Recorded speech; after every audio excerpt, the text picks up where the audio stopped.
So, hi mga B! So, for today's video, ang gagawin namin ay maghahanap kami ng Uncle John's. Since hindi pa talaga kami nagla-lunch ngayong oras na to. So, yan, hindi ko talaga alam kung bakit sobrang dami kong dala.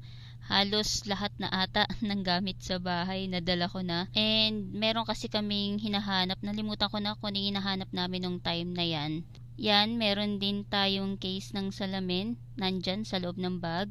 Merong payong, merong lagay ng tubig, and merong mga pagkain actually. At meron pa palang earphone kaya tawa kami ng tawa nung time na yan. So as you can see mga B, naglalakad na kami dyan. Medyo mainit rin kasi nung time na yan. Pero dyan sa nilalakaran namin, hindi naman gaanong mainit. Kaya dyan kami nag-decide na dumaan. At ang kagandahan dito mga B, sa lugar namin, malapit lang talaga kami sa labasan or